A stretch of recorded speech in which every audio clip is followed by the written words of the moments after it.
De igual les invitamos a participar vía Facebook Live con las preguntas y comentarios que tengan y que estaremos leyendo al final de este conservatorio. Sin más, les cedo la palabra. Muchas gracias. Bueno, gracias. Escuchábamos recién a Tami y escuchábamos decir esto de las voces disidentes, ¿no? Dentro del psicoanálisis y bueno, justamente hoy hemos escuchado un montón de voces amigas, ¿no? De las cuales seguramente vamos a continuar algo de los puestos. En particular con Vero Narela, creo que es, digamos, si bien no es la primera vez que conversamos, por ahí es la primera vez que conversamos en un espacio así que nos da, digamos, nos han hecho como una grata propuesta. Y pensábamos que, bueno, justamente nos encontramos aquí, ¿no? Convocadas a cerrar un congreso de este tipo, dos mujeres cis y una mujer trans. Lo que nos parece, digamos, ya per se una enunciación, ¿no? O tal vez hasta un acto político, consciente o inconsciente, ¿no? Digamos, que, digamos, dice por sí algo. Proponemos entonces, ¿no? Que si los subalternos comienzan a ser, digamos, sujetos en lugar de objetos, tal vez algo ya podamos esperar. Hablamos tres mujeres argentinas y lo hacemos también en nombre de tantas otras en un país, por algo mencionamos, ¿no? Justamente lo argentino, en donde el psicoanálisis ha tenido y tiene a referentes y pioneras como Ana María Fernández, Eva Giberti, Irene Meller, Marta Rosenberg, Silvia Bleichmar, Débora Tajer, que ha estado hace un rato, entre tantas otras que no vamos a llegar a nombrar. Las mismas han hecho historia para nosotras, teoría y práctica, en un psicoanálisis argento y situado.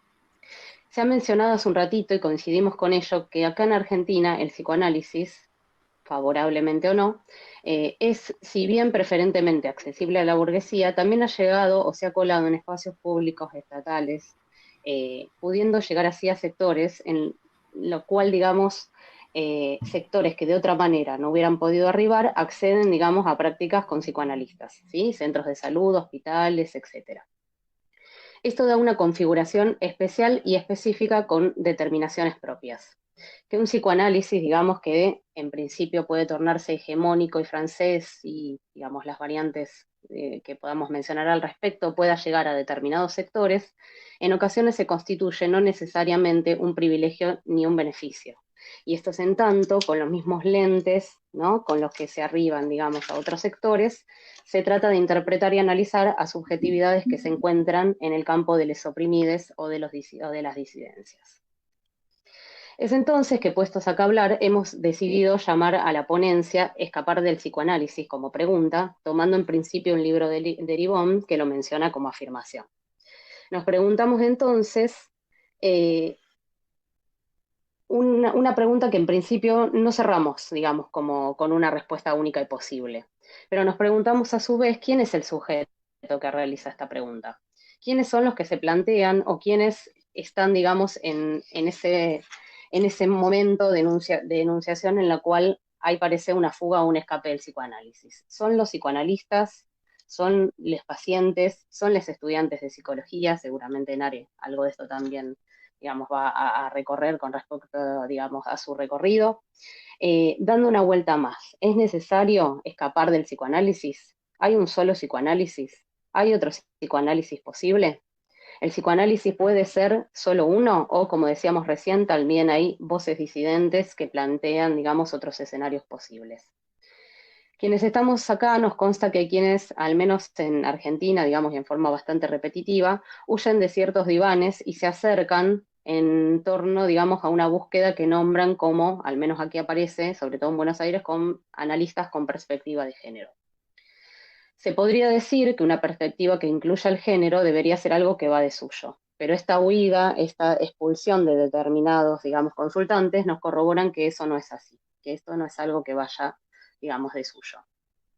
Acerca de esas causas es que hoy nos interesaba debatir, así como también de la fuga de ciertos psicoanalistas de lo que hoy vamos a nombrar como un psicoanálisis cis heteronormativo, sostén de la familia sagrada monogámica. No obviaremos también aquí el poder ejercido, reconocido o no, en el ejercicio de cualquier clínica. Un poder terapéutico, nombrando a Santiago López Petit, que busca sostener o que puede buscar sostener a las vidas donde ya están, que puede buscar neutralizar lo político del conflicto y ubicarlo este mismo en cada uno. Intentaremos entonces un primer paso de interpelación. Si lo personal es político, el psicoanálisis no puede ni debe adjudicarse una pureza absoluta del orden de una neutralidad. También ha estado hablando ampliamente de esto recién, ¿no? No puede ni debe abstraerse de las condiciones sociohistóricas en las cuales surge y hoy continúa existiendo, pero además no puede obviar las condiciones en las cuales se producen las subjetividades consultantes.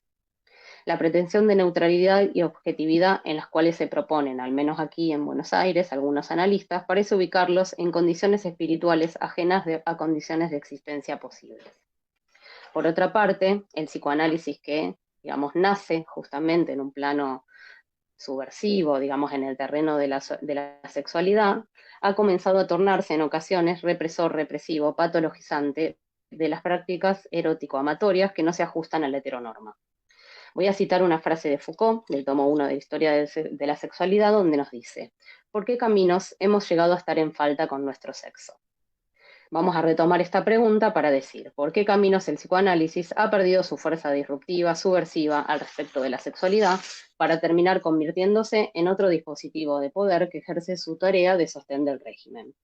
Las respuestas pueden ser amplias. Yo me detendré en principio en una, que sería, digamos, plantear a la edipización en el psicoanálisis como la máquina por la cual devienen los sujetos cis heteronormados acordes lo esperable en el marco del heterocapitalismo. Por un lado, mencionaremos la reducción existente en considerar a dicho complejo, al complejo de Edipo, como para todos, único, universal, desconociendo así las condiciones sociohistóricas en las cuales dicha novela familiar se enmarca y constituye. Por otra parte, y con mayor fuerza aún, el Edipo freudiano no solo encierra el deseo en el marco de la Sagrada Familia, tomando aquí a Deleuze y Guattari, sino que además delimita cuáles son los caminos ideales, cuáles son los caminos que las subjetividades tienen que transitar, así también como mencionar las desviaciones y detenciones al respecto de este complejo. Edipo, va a decir Foucault, no es el contenido secreto de nuestro inconsciente, sino que es la forma de coacción que el psicoanálisis intenta imponer en la cura a nuestro deseo. Es un instrumento de poder que se ejerce sobre el deseo y el inconsciente. Nos preguntamos entonces, ¿de qué manera el Edipo freudiano puede producir dichos efectos? ¿De qué manera el psicoanálisis se ocupa o se ha ocupado de la sexualidad? Ayer Fernando Barrios planteaba, el psicoanálisis le ha dado discurso a la heterosexualidad. ¿Qué hace entonces el psicoanálisis con lo que escucha? Y como propuesta, ¿podemos pensar que haya, digamos, un psicoanálisis que funcione, digamos, por fuera de la coacción, la patologización y la biologización de las subjetivaciones que arriben a la consulta? Vamos a volver a Freud para escucharlo, pero haciéndolos en este marco en el cual lo que escuchamos es el sostén de la cis heteronorma. En el año 1924, en un texto que en alguna de las traducciones posibles es el sepultamiento del complejo de Edipo, Freud enuncia al complejo como el fenómeno central del temprano periodo sexual infantil. Desarrolla así las condiciones que determinan su culminación, las cuales va a adjudicar en la relación con el falo, que nunca deja, en digamos, cualquiera de todos estos textos de esta época, de ser el pene, dado que no hay, digamos, o sea, ninguna ubicación en la cual no quede ubicado en lo que, digamos, aquello que porta el macho biológico. Niñas y niños van a transitar el Edipo de modo diferente, en tanto, como recordarán, ya lo hayan perdido o puedan llegar a serlo. Tomo una frase. Nuestra observación ha sido usada recientemente por la observación, dice Freud, de que el desarrollo del niño avanza hasta una fase en la que los genitales se han acusado ya un papel directivo. Pero este genital es tan solo el masculino, o más exactamente el pene. El genital femenino permanece aún desconocido. Insiste en varios de los textos de esta época, algunas consecuencias psíquicas de la diferencia sexual anatómica, la feminidad, digamos, y otros en esas vías, al respecto de lo desconocido y oscuro del desarrollo en la niña, y del desarrollo en la niña y de la sexualidad y constitución psíquica de la mujer en general. Desarrolla el concepto de envidia fálica, que si recuerdan es la relación de la mujer con quienes tienen lo que ella no tiene. La relación de lo femenino con lo masculino es entonces de envidia. Nos interesa aquí la pregunta acerca de para quiénes el genital femenino es desconocido, o por qué debía de serlo. Y por último, si así lo fuera, ¿qué explicación puede tener? ¿Es posible obviar entonces en este desconocimiento y desvalorización las condiciones y determinaciones que imprime un universo simbólico de primacía masculina en las cuales las mujeres, así como las disidencias, solo ocupan un lugar subalterno? Vemos que Freud no desconoce el feminismo, solo que decide responder a sus reclamos amparándose en el saber poder médico y en la anatomía como explicación última y verdadera. En el mismo texto va a decir: la reivindicación feminista de iguales derechos no nos llevará lejos, porque la diferencia morfológica ha de manifestarse en variantes del desarrollo psíquico. La anatomía es el destino. El clítoris de la niña se comporta al principio exactamente como un pene, pero cuando tiene la ocasión de compararlo con el pene verdadero de un niño, encuentra pequeño el suyo y siente este hecho como una desventaja y un motivo de inferioridad. Con la exclusión del miedo a la castración, desaparece también un poderoso motivo en la niña, ¿no?, de la formación del super-yo y de la interrupción de la organización genital infantil. Nos vamos a detener en algunas cuestiones con respecto a esto. Por un lado, es claro, digamos, o visible, palpable, el valor de la superioridad que, digamos, tiene la masculinidad en la teoría freudiana. Pero además, digamos, poder visibilizar que dicha superioridad se justifica detrás de lo que es un discurso, digamos, amparado en la anatomía y el discurso médico. Dicha justificación omite, podemos decir que lo omite o ingenua o deliberadamente, según querramos pensarlo, omite las condiciones sociohistóricas en las cuales las mujeres y los hombres transitan su existir en las sociedades occidentales, omitiendo así las diferencias de poder existentes, así como las condiciones de opresión de un género por sobre el otro. Por otra parte, y no menos importante, el Edipo freudiano define además un camino ideal para los sujetos. Para el varón, resumidamente, ¿no?, la salida es la elección de una mujer y la identificación con el tipo viril de la masculinidad, constituyéndose así la cis heteronorma. Para la mujer, la salida adecuada es la elección del varón, sin ampliar acá como objeto de amor, además, de la cual esperará un hijo. Si ella logra de esta manera, porque recuerden que hay 3 salidas posibles, la ecuación simbólica pene-niño. Tenemos así la norma explicitada: nene con nena, familia con hijites. Para ello, a su vez, debe haberse alcanzado la primacía fálica y, en el caso de la niña, además debe haber abandonado la zona erógena de placer privilegiada, que es el clítoris, para adecuarse a los devenires de la sexualidad reproductiva, tal como Dios manda. Si la niña no hace ello, será porque está androgenizada, o es fálica, o es frígida. Y si el varón no se adecúa a esta elección hetero antes mencionada, será porque su desarrollo se ha detenido.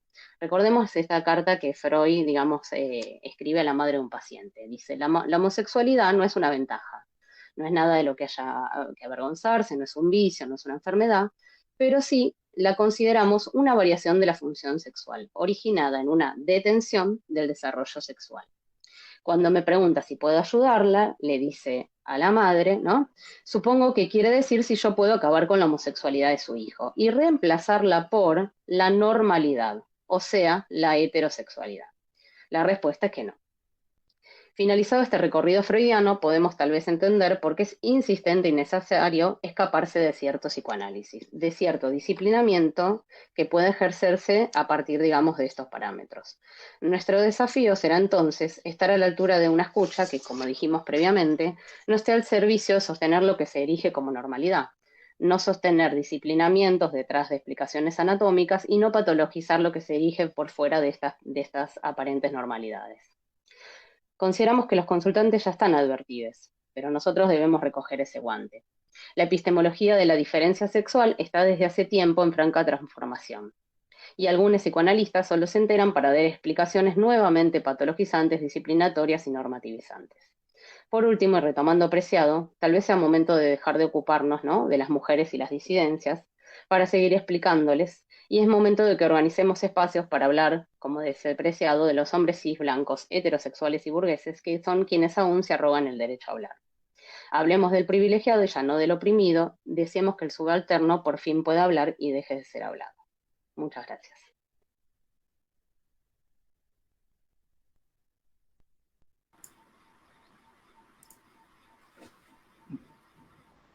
Bueno, buenas tardes. Voy a continuar yo. Muchas gracias, Jessy, por tu presentación. No sé si quería decir algo, Alfonso. Empiezo, ¿no? Bueno, empiezo directamente. Psicoanálisis, no. Acostumbro a leer en los grupos de Facebook de psicólogos donde algunos de sus miembros piden recomendaciones. Necesito psicóloga por zona de Villa Urquiza. Lo que sea, el género del profesional y el marco teórico lo podemos negociar, pero por favor que no sea psicoanálisis. Quizás sea un llamado de atención, quizás este sea un llamado de atención que logre lo que las nuevas orientaciones en psicoanálisis, como perspectiva de géneros y diversidades, psicoanálisis orientado hacia la ciencia, por mencionar algunas, críticas desde el colectivo LGBTIQ+, y desde las terapias basadas en la evidencia, no han podido lograr interpelar el psicoanálisis. Cuando los divanes, presenciales o virtuales, empiecen a estar vacíos y cuando ya nadie quiera atenderse con un psicoanalista que no trabaje con perspectiva de géneros y diversidades y que no tenga evidencia de los efectos terapéuticos de su clínica, los practicantes quizás empiecen a hacerse las preguntas incómodas. ¿Cuál es la base epistemológica de la teoría con la cual trabajan? ¿De qué forma se articula el psicoanálisis a los campos del saber de la cultura en la cual se inserta? ¿Cuál es la relación con los dispositivos de poder? ¿Cómo se entrama el psicoanálisis con el régimen político de la cis-heterosexualidad? ¿Cómo impacta en la praxis el hecho de ser un servicio inserto en un mercado? Heteronormatividad, alonormidad, falta de perspectiva de clase, raza y género, posiciones moralistas, culpabilizantes y revictimizantes son algunas de las aristas desde las cuales podríamos precisar a qué se debe esta unidad de análisis por parte de los consultantes. De estos aspectos me enfocaré en el problema del cisexismo implícito que se sostiene en la teoría freudo-lacaniana o freudo-milleriana. Utilizo estas corrientes no solo porque son las hegemónicas, al menos en el país donde vivo, sino porque además en estas corrientes sus sesgos cisexistas son harto evidentes, lo cual no quita que en otros psicoanálisis no estén presentes estos sesgos. En un momento como el que estamos viviendo, en el que las identidades trans y de género diverso presentan un activismo de una gran potencia, con la lucha por tomar el espacio público, con la lucha contra la discriminación, contra la patologización y la criminalización, uno de los motivos de que los consultantes salgan huyendo o no quieran ni acercarse a un psicoanálisis es la histórica patologización y vigilancia, sí, que hemos sufrido sexogenéricas por parte de una gran cantidad de psicoanalistas. Esta patologización y vigilancia psi hunde sus raíces en prejuicios cisexistas que forman parte del edificio conceptual del freudomillerismo o freudo-lacanismo. El cisexismo consiste en un sistema de opresión que distribuye de manera desigual los capitales, los privilegios, las exclusiones y las violencias. En tanto que es un ordenador de las relaciones sociales, el cisexismo se basa en el principio de que las personas cis, las personas que se identifican con el sexo asignado al nacer, serían más auténticas, más valiosas, más capacitadas que las personas trans. Una teoría cis heterocentrada es aquella en la cual el edificio conceptual que sirve de base a la clínica está construido en torno a la epistemología de la diferencia sexual binaria propia de la modernidad y a los estereotipos de género que se desprenden de dicha epistemología. Algunos de los indicadores de este sesgo. 1. La desmentida del género como categoría de análisis a utilizar en psicoanálisis. Utilizo el término desmentida a propósito, ya que tanto en el psicoanálisis freudiano como en el lacaniano existen diversos conceptos que remiten a o están atravesados por la categoría género. Algunos ejemplos. En el psicoanálisis freudiano, carácter sexual psíquico, masculinidad, feminidad. En el psicoanálisis lacaniano, identidad sexual, virilidad y feminidad. 2. El falo como una tecnología del género. En el psicoanálisis lacaniano, la conceptualización del falo como articulador de las posiciones sexuadas y de la identidad sexual, entendidas en términos binarios como virilidad y feminidad en relación a tener o ser el falo, ha derivado en la patologización de las identidades trans por considerar a priori que la falta de significación fálica a causa de la forclusión del nombre del padre produce la carencia de identificaciones sexuales estables articuladas a la castración y a la diferencia sexual binaria. Por este motivo, las identidades trans, históricamente en psicoanálisis, pero sobre todo a partir de Lacan, han sido consideradas como un fenómeno elemental de la clínica de la psicosis, en el caso de la transexualidad, o como una práctica diversa, en el caso del travestismo. 3. Un profundo desconocimiento de las epistemologías sexuales. Lo que entendemos por sexo biológico tiene una historia, no ha sido conceptualizado siempre del mismo modo, y las diferencias en los modos de entenderlo han tenido impactos en el ordenamiento social de las relaciones humanas, tal como sucede desde la modernidad con la epistemología de la diferencia sexual, desde la cual se considera que existen dos sexos opuestos, complementarios e inconmensurables entre sí, que se presentan como hechos naturales. El desconocimiento de la historia del sexo y de sus transformaciones ha dado lugar a que en el psicoanálisis freudomilleriano se siga sosteniendo que el sexo es lo real, en un deslizamiento que hace que, en lugar de considerar a lo real como lo imposible lógico, se utiliza lo real en su sentido vulgar, es decir, como una materialidad prediscursiva y ahistórica. Lo real del sexo, en psicoanálisis, es un modo sofisticado de decir la naturaleza los hizo macho y hembra. 4. Articulado al punto anterior, la lealtad a la palabra del padre del psicoanálisis obstaculiza poner en cuestión sus producciones teóricas. Un indicador de esta problemática es la reticencia a cuestionar el axioma freudiano, la anatomía es el destino, con los consecuentes sesgos biologicistas y esencialistas respecto del desarrollo psicosexual. Aún más, algunos autores contemporáneos del campo del freudomillerismo realizan forzamientos teóricos para poder sostener la anatomía es el destino en las fórmulas de la sexuación, para demostrar que el lado macho es el lado del goce peneano y que el lado hembra es el lado del goce de la vulva.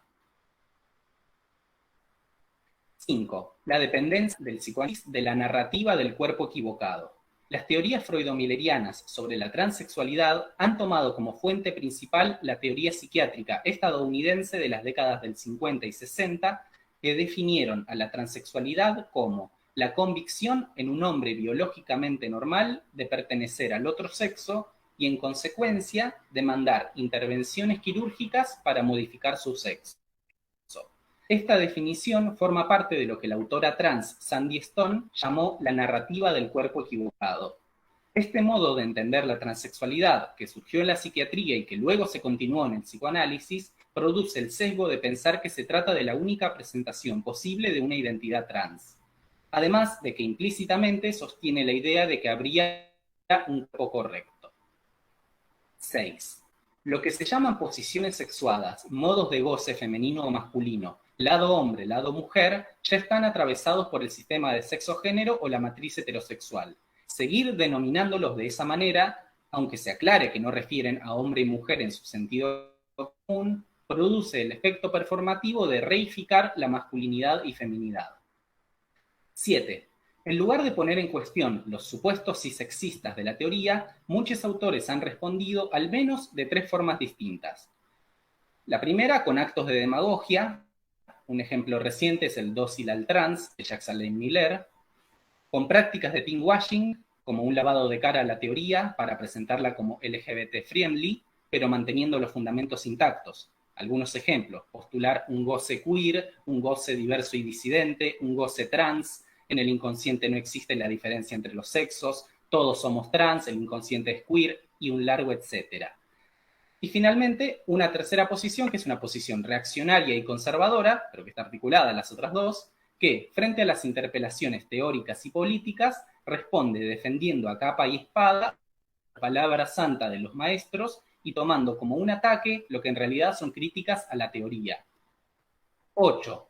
Si bien el término trans forma parte de los trabajos psicoanalíticos contemporáneos, cada vez más, no ocurre lo mismo con el término cis, hasta el momento no he leído ni escuchado nunca que fuera utilizado por psicoanalistas freudomillerianos o freudolacanianos. Pareciera que para muchos psicoanalistas el mundo se divide en personas trans por un lado y hombres y mujeres biológicos o naturales por el otro. 9. El rechazo a la Ley Nacional de Identidad de Género, y en este punto en específico me refiero al psicoanálisis en Argentina, en el cual muchos de sus practicantes plantean un rechazo explícito a al menos 3 puntos establecidos en la Ley de Identidad de Género: autopercepción, sexo asignado y no patologización a priori de una identidad de género. 10. El extractivismo cis que realizan psicoanalistas gozan de todos los privilegios de la cis heterosexualidad, que desarrollan teorías sobre la etiología o la causa de una identidad trans desde una posición de extraterritorialidad y de policía del género, haciendo una objetalización de las personas trans que las ubica como un ser extraño a estudiar. Al mismo tiempo, psicoanalistas cis que llenan sus bolsillos escribiendo libros sobre lo trans para recibir dinero y privilegios que no socializan con las personas trans a las que han tomado como objeto, y charlas, conversatorios, cursos en los que no hay ninguna persona trans participando de la construcción y transmisión del conocimiento de forma activa y a la par de los expositores o docentes. Y el último punto. Todo esto confluye en que muchos psicoanalistas que sostienen, lo sepan o no, la dependencia a la epistemología de diferencia sexual y a los fundamentos biologicistas del freudismo, no sean capaces ni siquiera de algo tan básico como respetar un pronombre o preguntarle a alguien cómo quiere ser tratado. Es así que escuchamos a psicoanalistas referirse a el travesti, el trans, cuando están hablando de una mujer trans, tratar pronombres femeninos a un varón trans o no respetar los pronombres neutros de una persona no binaria, refiriéndose a la persona según se interprete la imagen de su cuerpo. La nesciencia del analista, su docta ignorancia o su neutralidad parecen no operar cuando se trata del sistema de sexo-género. Lo que Lacan llamó la asunción de sexo, podemos extrapolarlo a este aspecto para pensar por qué los analistas asumen sin más el sexo de sus consultantes. Bueno, hasta ahí. Muchas gracias. Bueno, buenas tardes. Nos preguntábamos, escapar del psicoanálisis, esa había sido nuestra invitación, en una clara alusión al texto de Didier Ribon, quien sí lo propone como afirmación. Nosotros elegimos la interrogación, que además de poner a jugar la pregunta, por si los analistas que no sostenemos un psicoanálisis ortodoxo, cis heteronormativo, biologicista, falocéntrico, patriarcal y colonial, debemos hacer las valijas, partir del psicoanálisis, de ese psicoanálisis o hacia el porvenir de otro psicoanálisis. Y también alberga la pregunta por si quienes acuden a la consulta deben escapar o no escapan en presente continuo, o son excluidos del consultorio de un psicoanálisis que insiste, resiste, va a decir Derrida en Resistencias del Psicoanálisis, en alojar las demandas de las diversidades de sexo genéricas y las cuestiones de género con el permiso irrestricto o el derecho que consideran se les ha otorgado, le ha otorgado la teoría para patologizar. Así es como escuchamos empuje a la mujer, certeza psicótica, folía D en niñeces trans, perversión, mujer fálica, envidia de pene, pose masoquista, complejo de masculinidad. Decía que esa fue nuestra invitación y desde ella, la mía es a una fuga, a fugarnos delesianamente, analistas y consultantes, a fugar de esas líneas de poder, de ese territorio de poder, en definitiva a mutar, a desterritorializar ese psicoanálisis. Paul Preciado en el 2019, prepandemia, interpelaba a un auditorio francés repleto de analistas y le señalaba, luego de una presentación que pareciera que les resultó demasiado extensa e incómoda, porque no lo dejaban terminar, que la tarea que restaba por hacer era comenzar un proceso de despatriarcalización, desheterosexualización y decolonialización del psicoanálisis. Proponía un psicoanálisis mutante alrededor de la mutación del paradigma de la diferencia sexual y arriesgaba la idea de que quizás solo ese proceso de transformación, por más terrible que pareciera, merecería de nuevo llamarse psicoanálisis. Hubieron otros, hay que decirlo, muchos, muchos más antes que Preciado, que también le hablaron al psicoanálisis. Recién por caso nombraba a Derrida, que en el 2000, en los estados de ánimo del psicoanálisis, en ocasión de los estados generales del psicoanálisis también, traía dos resistencias que se conciliaban. La resistencia al análisis, claro que las hubo resistencias al análisis, pero ese era otro psicoanálisis, era un psicoanálisis que resistía a la globalización del capitalismo. La segunda resistencia que proponía Derrida era la del psicoanálisis mismo. En aquella oportunidad, él también le hablaba a un público de psicoanalistas, franceses también. Y de ahí, como siempre, en la historia colonial de nuestro psicoanálisis al mundo, ¿no? Y les invitaba a transformarse a ese público de analistas. Y proponía la idea de un psicoanálisis capturado por resistencias en relación a sí mismo, al contexto social e histórico y respecto de su propio saber. Si antes en Resistencias del Psicoanálisis deconstruyó un escrito de Lacan y ubicó para todos el falogocentrismo que habita ese discurso, en esta conferencia lo que proponía era la revolución de la razón psicoanalítica.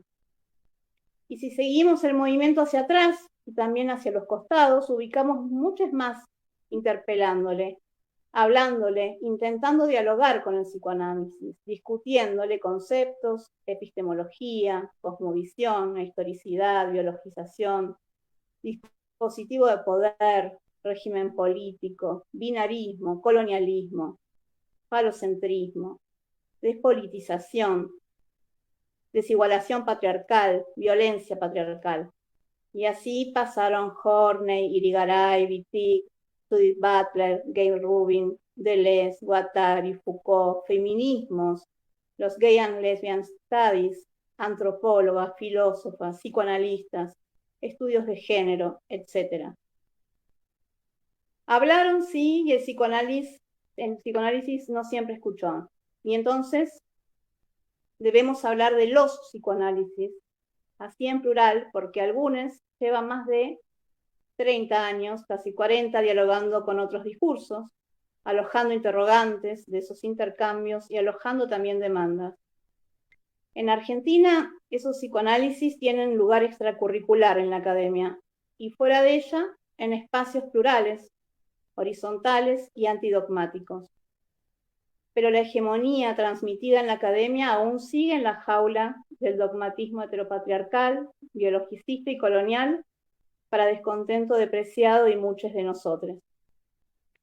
La pregunta que surge a menudo cuando en estos espacios hacemos lugar a la interrogación, hoy mismo me sucedía, cuando hacemos lugar a la deconstrucción de los conceptos que guían nuestra práctica, es si entonces hay un psicoanálisis posible y cómo seguir. La propuesta, como dije al inicio, es que sí, que hay la posibilidad de un psicoanálisis por venir, retomando el poder subversivo de la propuesta freudiana, replanteada en sentido contrario por Lacan, en el instante anterior donde Freud parece haber cedido a la normativización de su construcción teórica.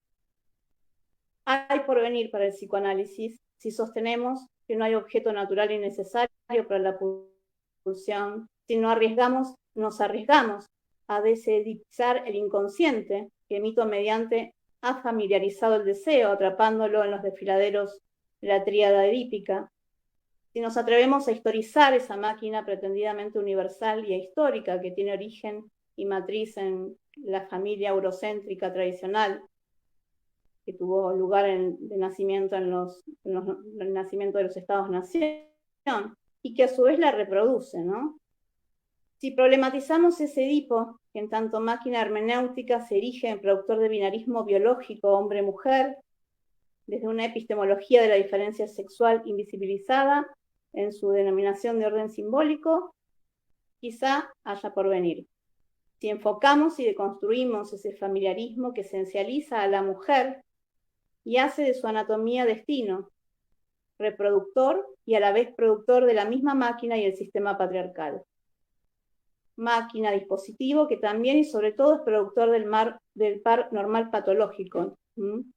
que es un sedimento ineliminable en la teoría freudiana de ciertas marcas de la época en la que tienen su aparición, y donde el poder psiquiátrico y el modelo médico detentaban el saber poder. Pareciera que digo que Freud era hijo de su época. Bueno, no estoy afirmando ello. Todo lo contrario, digo que allí donde Freud pudo hacer surgir el psicoanálisis, tal como lo explicitaba Foucault en El poder psiquiátrico, como un antipoder, como el primer gran retroceso de la psiquiatría y la reintroducción de la verdad que había sido puesta en suspenso con el sistema disciplinario del asilo, ahí Freud retrocede. Entonces, partamos desde ese potencial sin volver, avanzando como hizo Lacan, extrayendo las consecuencias de los postulados más subversivos ante los que se ha retrocedido. Foucault en ese curso, ¿no?, El poder psiquiátrico, nos decía que la simulación de las histéricas era en realidad el engaño al poder saber que se negaba a la verdad que surgía en los síntomas, imponiéndose. Fue la simulación, decía Foucault, la manera en que las histéricas históricas, los locos, plantearon la cuestión de la verdad, su verdad, a quienes detentaban todos los criterios de la verdad y de su verificación mediante el saber. Freud también se reconocerá luego engañado por sus histéricas. La verdad entonces seguía hablando porque ahora era él quien no escuchaba y retrocedía. Freud, Edipo mediante, construyó una tecnología de gestión del aparato psíquico que produjo neurosis, psicosis, perversión. O quizás sería mejor decir neuróticos, psicóticos y perversos, así. Una psicopatología a partir de estructuras sustancializadas, universales y despolitizadas. Normal patológico anclado en un biologicismo que desde un psicoanálisis que con Lacan construye una biología lacaniana como acontecimiento del cuerpo, así se llama uno de los libros de Miller, dentro del goce es interno al cuerpo real, donde el goce es interno al cuerpo real, donde el sujeto es epifenómeno del cuerpo biológico, se permite psicopatologizar las identidades sexogenéricas y normativizar desde el sistema patriarcal. Entonces, por venir del psicoanálisis sí, pero fugando, incluso del binarismo lacaniano.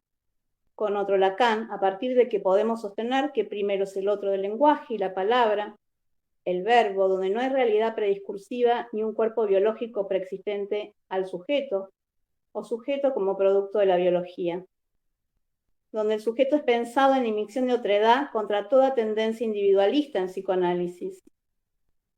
Invitamos entonces al rescate de un Lacan que no niega la biología y el cuerpo anatómico, pero que nos advierte que para el campo del psicoanálisis no se goza, sino por corporizarlo de manera significante, que no hay saber de él más que se goza, que sin el significante no hay cómo abordarlo, que el significante es la causa del goce, por ende no lo es el cuerpo biológico, y no está primero el cuerpo, sino el significante. Esta es la fuga para quienes dicen que los trans y travestis asumen la sexualidad o un sexo en oposición a su realidad anatómica. Eso es extraído de un artículo de una psicoanalista argentina. Esta es la fuga para quienes siguen preguntándose qué quiere una mujer o cómo ama una mujer y todas sus variantes mientras tiene la certeza de su maternidad y de que hay un cuerpo verdadero para ella, el que porta útero y vagina, y obvio, está castrada. Traigo en mi apoyo aquí unas líneas de Lacan, de cómo conceptualiza el cuerpo. Dice, les propongo sopesar lo que la última vez se inscribió al comienzo de mi primera frase, la que comporta el gozar de un cuerpo que, al otro, lo simboliza, y comporta quizás algo de una naturaleza, como para establecer otra forma de sustancia, la sustancia gozante. ¿Acaso no está ahí lo que supone la experiencia analítica? Sustancia del cuerpo, a condición de que ella se defina solamente por lo que se goza. Solamente propiedad del cuerpo vivo, sin duda, pero no sabemos lo que es ese ser viviente, sino solamente en cuanto a un cuerpo, eso se goza. Y más, que no se goza más que por corporizarlo de manera significante. El significante se sitúa en el nivel de la sustancia gozante como siendo la causa del goce. Es de Lacan en el seminario 20.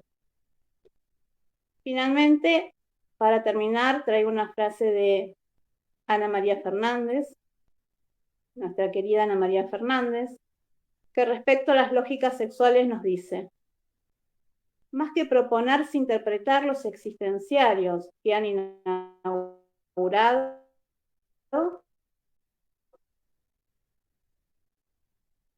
aspismos e intelectuales de las disidencias sexogenéricas nos interroguen lo más posible. Muchas gracias. Bueno, muchas gracias a todos ustedes por sus muy importantes participaciones. Les invitamos al público que nos acompaña a través de la plataforma Facebook Live para que escriban sus preguntas.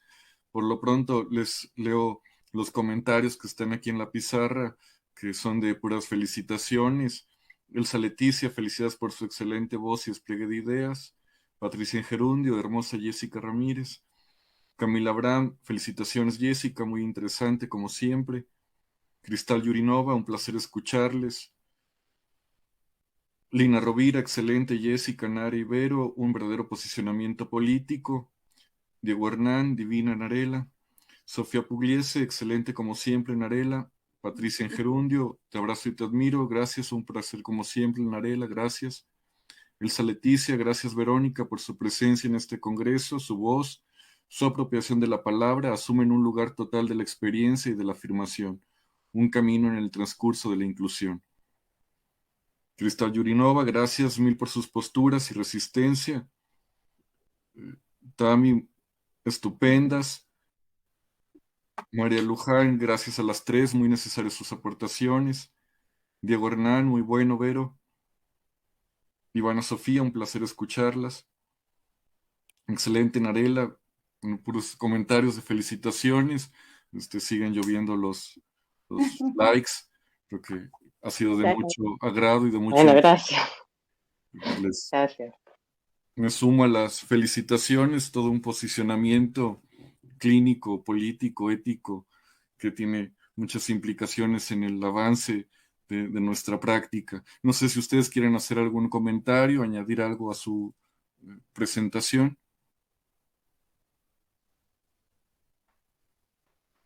Sí, yo quería decir que no deja de sorprenderme cómo algo que estuvo atravesando las tres presentaciones, cómo el psicoanálisis, siendo una práctica que opera fundamentalmente con el lenguaje, hace tanto hincapié en apoyarse en el fundamento biológico, ¿no? En la diferencia anatómica o en una pulsión entendida como biológica, o un goce biológico también interno al cuerpo real, como decía Vero.